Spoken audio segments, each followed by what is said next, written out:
Everything is an experiment from the beginning of, humanity and us writing down history until now. We've been experimenting and developing and changing as a society and as a culture and as a race. And a lot of that has to do with our desire to explore and learn new things and to be better. Online, though, we have kind of thrown that all away. And a lot of times, because of the polarization we find online, we forget that things are an experiment. We forget that we're just trying things. We're trying someone's idea to see if it's the best idea or if it's not. There are many people that then, because of that, believe that their theories and their thoughts and their ideas, or whatever team they follow, is the best and knows that their stuff is going to work. When in reality, it's all just an experiment.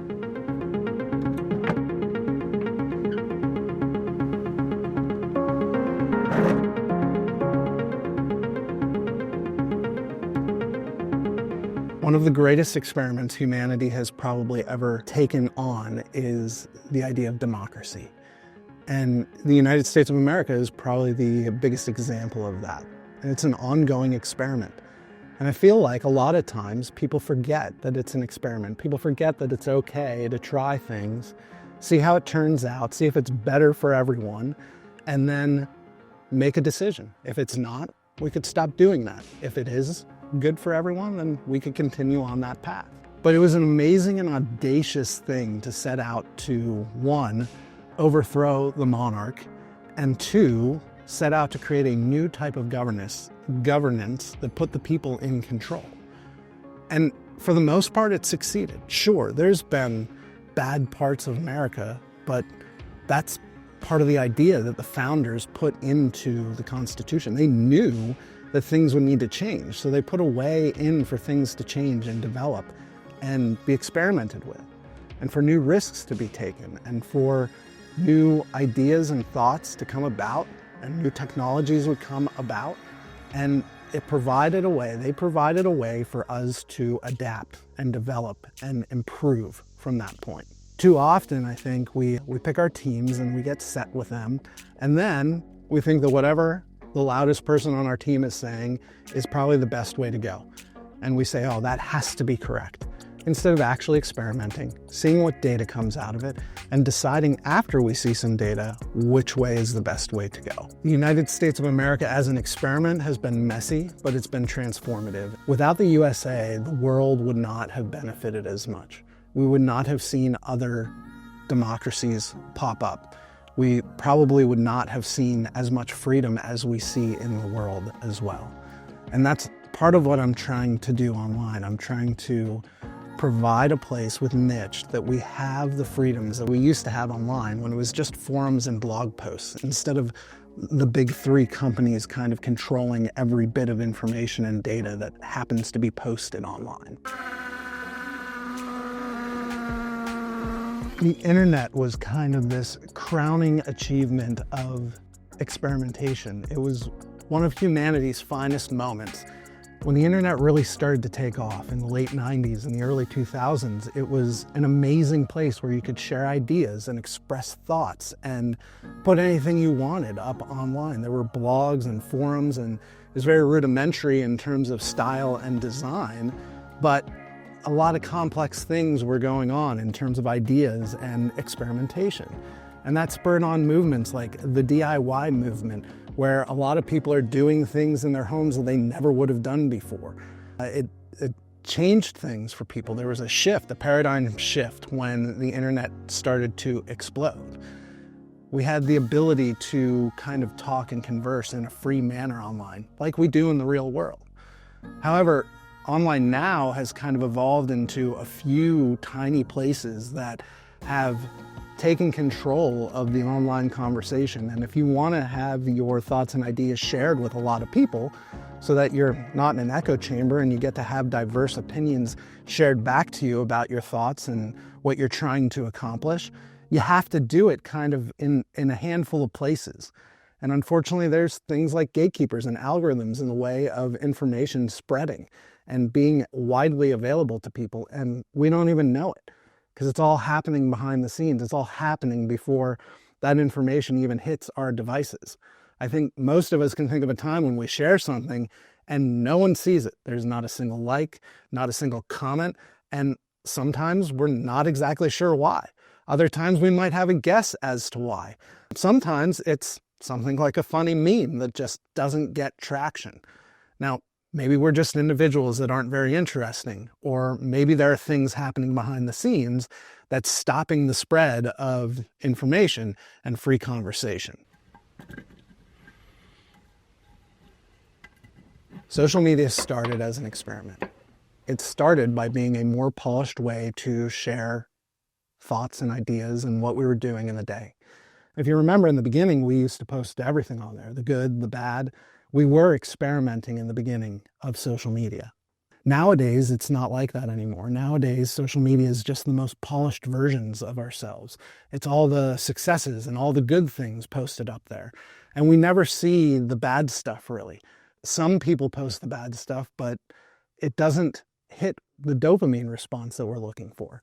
And I don't know if that's a good or a bad thing, but I do know that it disconnects us from one another because we get to see the best parts and we just think, oh, that person is having a great life. When in reality, everyone has good and bad things that happen to them every single day.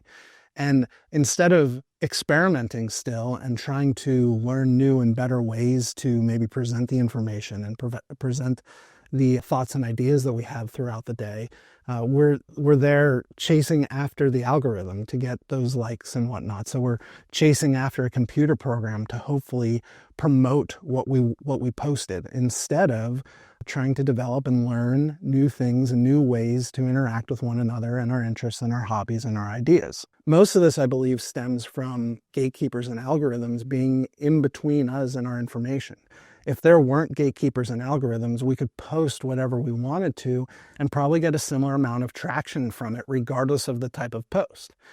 And in turn, that's more the way the real world operates. If I'm having a bad day, I can go to my friends and talk about the bad day that I'm having. And then they're there to encourage me and help me get over whatever's going on, or help me figure out the solution to the problem that I'm having. Instead, online, on social media, we don't have that. So that's what I'm seeking to aim. I don't think it's ethical to put an algorithm in between us and the potential information that's going to come across our plates. It'd be as if we had a third friend that was paid by the government or paid by a big corporation to sit with us every time we had a conversation, and it just muted our friend anytime it went into a topic or subject that they didn't want us to talk about. In turn, on Nyched, because there's no algorithm, that means there's more responsibility put on the individual to decide what they want to see, but also to curate and to filter what is coming across their feed and their plate. It's up to you. It's the individual. It's up to you to make the choice on how you interact with things online. On a platform like Nyched, we're able to share information freely and get feedback in a healthy manner that doesn't have the ethical implications of a company deciding what information we get to interact with. Anytime there's experimentation, there involves some level of risk, some level of taking a leap of faith and thinking that, hey, my idea might actually work, or my thought might actually be right. And I think naturally, humans are kind of wired to not take risks. We're kind of wired to stay in our little bubbles and stay safe, and we avoid things because we're either afraid of what other people might think, or we're afraid of failing and the outcome not being good, and we look like fools because we thought one thing and the other thing happens to be true. But the reality of it is, if there weren't risk takers throughout humanity, we'd still be sitting in caves and picking berries and not having these wonderful, amazing things that we get to interact with in terms of interests and hobbies and sciences and ideologies. And we would all kind of be avoiding one another, and there wouldn't be diversity in relationships and diversity in, thoughts and ideas. So risk-taking is required when we're in the midst of experiments. And unfortunately, people have stopped kind of experimenting in society. They've kind of stopped trying new things. It's a very small group of people that are doing it nowadays, but calculated risks are important for the advancement of humanity. Whether that be something as small as, learning how to do something better or differently inside of your hobbies, or something as groundbreaking as trying to go and settle another planet, or at the time creating fire or creating the wheel, or learning how to have repeated things printed on paper so that we can share ideas and thoughts in books. Human history is littered with risk takers, and human history is littered with reward as well. This video is sponsored by Nyched. My name's Ryan and I created Nyched, and I created it so that we would have a place to do all of these things, to experiment and to take risks and to learn more about ourselves and our ideologies and our hobbies so that we can get out in the world and be doers of our hobbies instead of consumers of our hobbies. If you're interested at all in anything we've talked about, please go to resistthealgorithm.com and you can learn more about this amazing platform that's called Nyched that removed things like gatekeepers and algorithms and instead put the controls in your hands the way it is in the real world so that you have the ability to choose and curate your online experience. Thank you so much for being here. I'm so excited about what's coming up in the next year. Please stay tuned for more. I think it's imperative that we keep experimenting and we keep developing, not only as a species, but also as individuals. I think that humanity hasn't been around for that long. We haven't been recording history for that long. We have not been, recording sciences and technology for that long to say that, okay, we've arrived and there's nothing new that we can learn. And many of us act that way throughout the day. We think that things can't get better than they are right now. And many technologies and companies act that way. They think, oh, this is where we're at. And there's very few innovators and very few experimenters out there. So I think more people need to be encouraged to try new things, to take risks, to get out in the world and go say, hey, I have this idea. I'm going to go pursue it. I have this, thought on how to create a new sport or how to create a new piece of technology or software or, how to improve homes. I'm going to go pursue it. I'm going to develop the idea until it's at a point where I can either say, I was wrong, or I can say that I succeeded and it might turn into something that benefits society and humanity and the world. One of my favorite quotes is from a book called Think and Grow Rich, and it's Napoleon Hill. He says, you can't fail until you give up. And I found a lot of truth in that. I found a lot of truth in the idea that, I really don't know. Failure is a lagging metric. And a lot of times we don't do things because we're afraid. And you really don't know if you failed until you decide to stop doing the thing that you're pursuing. You don't know if you failed as a boyfriend or as a spouse until you decide to give up on that relationship. You don't know if you failed as whatever your career is until you decide to give up on that career. And it's been a huge encouragement for me because it kind of eliminates the idea of fear of failure. Because if you choose not to give up on it, if you choose not to give up on your dream, you really can't fail.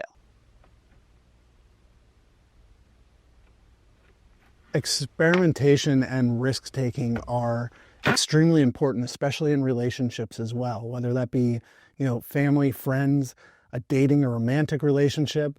If we don't try and switch things up from time to time or try new things, we lose the opportunity to learn more about the people we're trying to interact with. We lose the opportunity to have some interesting things happen in life. Can you think of a time when, you had a friendship and maybe all you guys ever did was game, or maybe all you ever did was go for bike rides or play volleyball, or however this friendship started, and then you decided to do something different. You found out that you both liked fishing or you both liked books, so you went to a bookstore or you went to the creek, and that deepened your relationship with that person. Can you think of a time when you had a romantic interest and instead of just going out to dinner, one of you suggested, hey, why don't you come over to my place and I will cook dinner? And that deepened the connection that you had there. Humanity has lost a lot of this one-to-one and one-to-group type of relationships because the barrier of the internet and the barrier of social media has been put in between people oftentimes. And something that was supposed to be a continuation of this has oftentimes been the only interaction that we get. And unfortunately, that diminishes the relationship and it makes it shallower, which in turn is a detriment to society. If all of our relationships have gotten less deep and less impactful on our lives, and all we have are these surface level, superficial relationships, society suffers as a whole.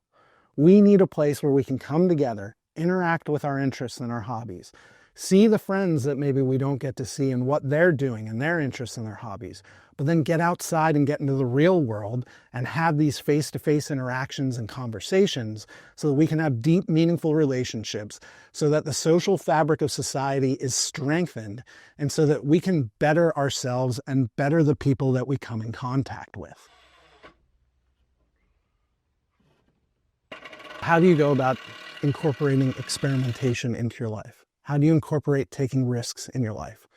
Well, I get being afraid to do things. I've been there before. I used to be paralyzed in social situations. I used to not be able to talk to people. And I ended up saying to myself, you know what, this is something I have to work on. Personally, for myself. I'm not saying everybody does, but personally for myself, it was something that I wanted to succeed in, being able to talk with people and be able to be an effective communicator.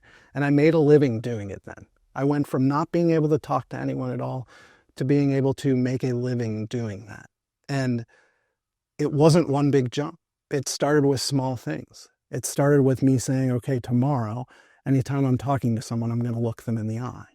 And maybe that day I didn't do it. Maybe I did it 20% of the time, but that was 20% more than I did before.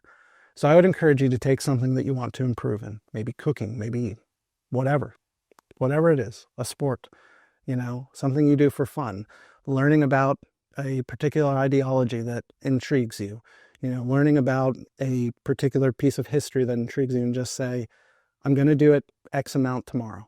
And if you don't do it X amount, let's say you do it 1/2 of X, that's fine.